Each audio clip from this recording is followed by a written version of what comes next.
Boa tarde, no Acre, 1h15, começa agora mais uma edição do Gazeta Entrevista. Nesse primeiro bloco, nós vamos conversar sobre eleições, sobre o papel do Tribunal Regional Eleitoral na Expo Acre, obviamente o trabalho que vai ser, a trabalheira que vai ser o ano que vem com as eleições para a Prefeitura de Rio Branco e para as prefeituras de todo o estado do Acre. Tenho aqui comigo o juiz eleitoral da 9ª Zona, senhor Giordano Dourado, a quem eu agradeço a presença aqui no programa Gazeta Entrevista. Na Expo Acre, eu poderia dizer que um dos principais serviços, que eu acho que deve ser o que mais orgulha o Tribunal Regional Eleitoral, é o título do eleitor via celular. Como é que é o nome? E-título, que é uma cria, eu vou usar um termo bem nosso, é uma cria acriana, né? Sim, sim. Bom, boa tarde aos telespectadores, é sempre um prazer participar do Gazeta Entrevista. E como você colocou muito bem, o e-título será o nosso carro-chefe, digamos assim, dos serviços que serão oferecidos pela Justiça Eleitoral na Expo Acre.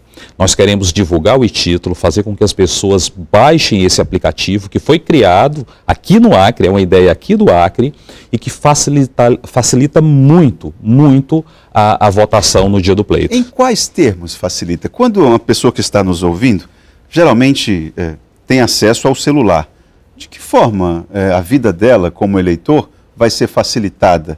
Veja que incrível. Para votar, tradicionalmente, você precisa do título eleitoral e do documento com foto, né, tradicionalmente. O e-título ele já traz a sua foto, ele traz o local de votação, a informação onde você vai votar.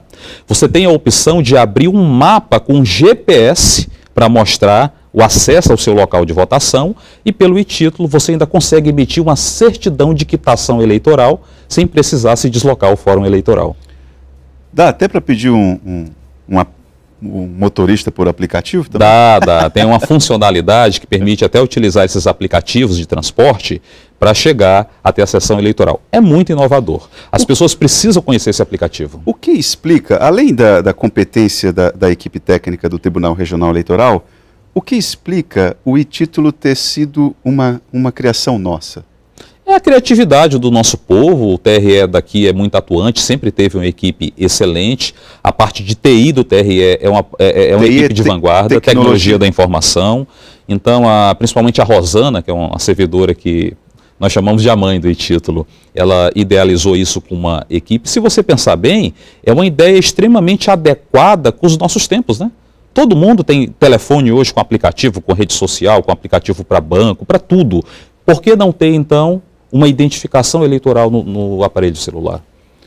Agora, Giordano, uma desconfiança que é muito própria de quem lida com informação todos os dias é ser desconfiado por natureza, né? Uhum.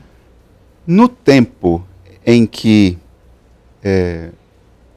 problemas como esse relacionados ao ministro Sérgio Moro, hackers, atuação de hackers, como é que eu, como eleitor, posso ter total confiança de que um instrumento que facilita a minha vida enquanto eleitor não pode ser utilizado para atrapalhar a minha vida como eleitor também? Não vai. É um sistema sempre atualizado pelo TSE. Não vamos esquecer que nós temos o cadastramento biométrico, então no dia da votação o eleitor vai comparecer com seu título, vai apresentar, o mesário vai confirmar a autenticidade daquele aplicativo, o eleitor vai apor a sua biometria, sua digital, então é extremamente seguro.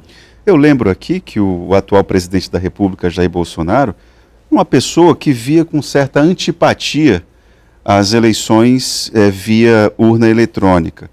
E todas as eleições, quem sou eu para falar isso para você, todas as eleições, volta e meia tem alguém discursando contra a atuação das urnas eletrônicas. A vinda do e-título não nos torna mais vulneráveis à possibilidade de atuação de hackers? De forma alguma. Veja, nenhum sistema humano é infalível, vamos ter isso em conta. Agora você tem sistemas menos seguros e sistemas mais seguros. O sistema da justiça eleitoral, tanto em relação ao e-título como em relação à urna eletrônica, é o mais seguro que existe à disposição da nossa democracia.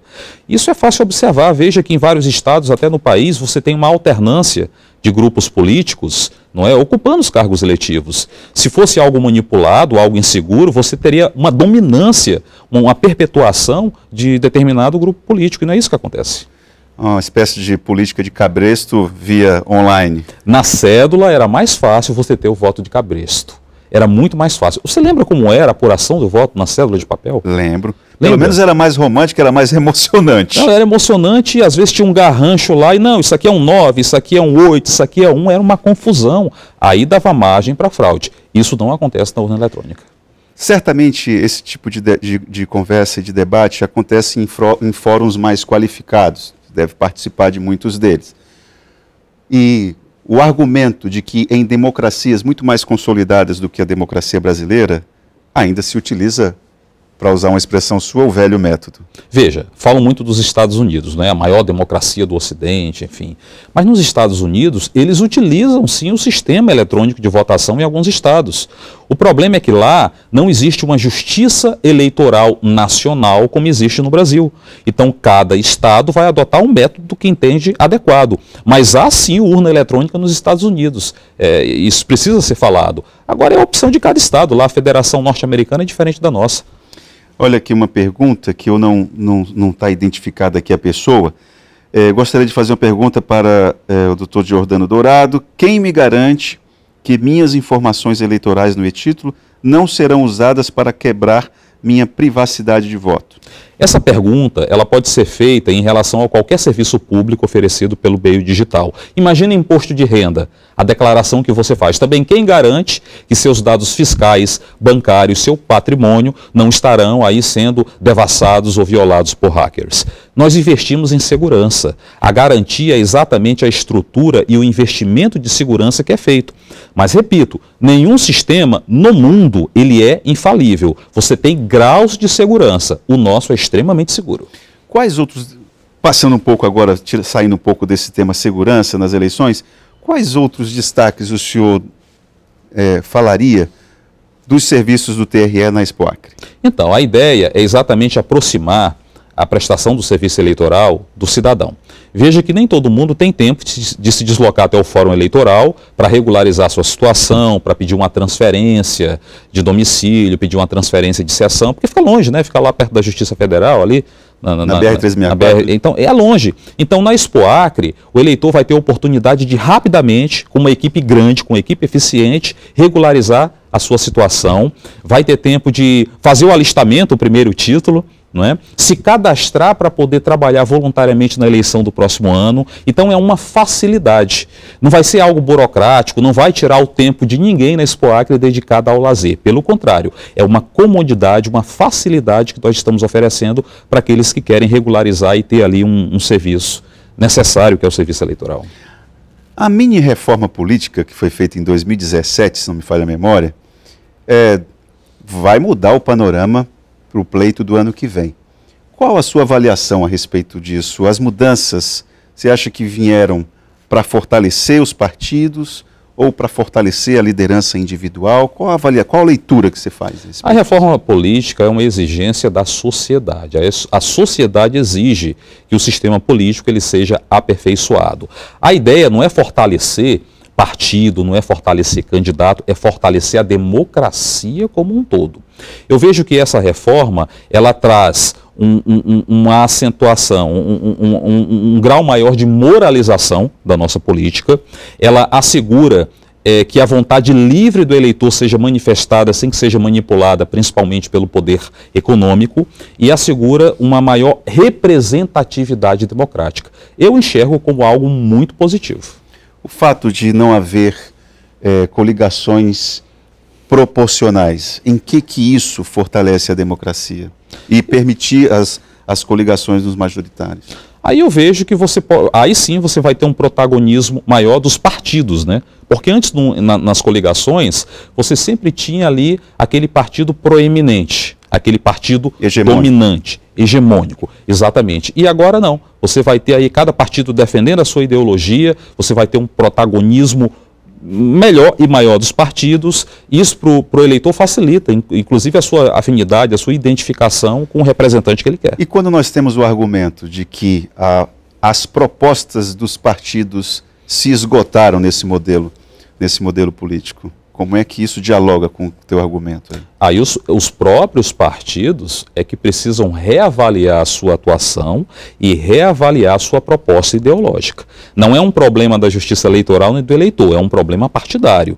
Veja que a sociedade é dinâmica, a sociedade evolui, nós estamos diante de novos problemas, de novos desafios e de novas exigências, porque hoje o cidadão está mais esclarecido e mais exigente, e os partidos devem se adaptar a essa realidade. Fazer o que se chama ali de uma autocrítica, né? Uma autocrítica, enfim, um accountability. Bom, para finalizar a nossa conversa, se o eleitor, se o cidadão está mais exigente, falando especificamente do eleitor acreano, todas as eleições, assim como tem críticas em relação à urna eletrônica, tem também a crítica que se faz, sobretudo para os candidatos que perderam a eleição, de que perdeu porque não comprou voto, ou de que o concorrente dele comprou voto e por isso ganhou as eleições. O que o TRE tem feito ou pretende fazer para trabalhar a ideia do voto ético? Que me parece o TRE nessa área não é que tenha abandonado isso, mas ele era mais presente, havia uma presença maior do TRE nessa massificação da ideia do voto ético. O TRE ainda está presente. Hoje, por exemplo, nós temos o programa Eleitor do Futuro, que trabalha aquele eleitor na base, né? Conversávamos há pouco, trabalha jovens, adolescentes, conscientizando. Até conversamos com a Débora sobre isso. Isso, é um trabalho importantíssimo, você trabalhar essa consciência política, cívica e ética desde a juventude, desde a infância. E há projetos que serão lançados pelo TRE nesse sentido que você falou, do voto ético, do esclarecimento. Agora eu quero assegurar uma coisa. Eleição municipal de 2020 em Rio Branco, eu vou conduzir, junto com outro colega da primeira zona eleitoral. Tenha certeza que em termos de fiscalização, de coibição de compra de voto e de coibição a práticas ilícitas, vai ser a eleição mais rigorosa da história de Rio Branco. Nós vamos lhe cobrar isso. Vai.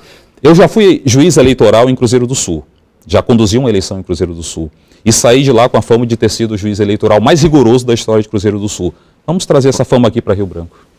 Vamos cobrar isso aí. E só para finalizar, em relação à Expo Acre, fica o convite para que os leitores compareçam. Vão ser muito bem recebidos, inclusive de forma descontraída, não vai ser aquele serviço chato e burocrático. E o atendimento será das 18 às 22 horas, de segunda a sexta, e sábado e domingo, das 14 às 22 horas. Eu estarei lá todo dia com a camiseta do e-título para receber os eleitores. Muito obrigado pela sua vinda aqui ao programa Gazeta Entrevista. Eu que agradeço pela oportunidade, fica aí um grande abraço para todos. Nós voltamos logo após o intervalo falando a respeito de trânsito.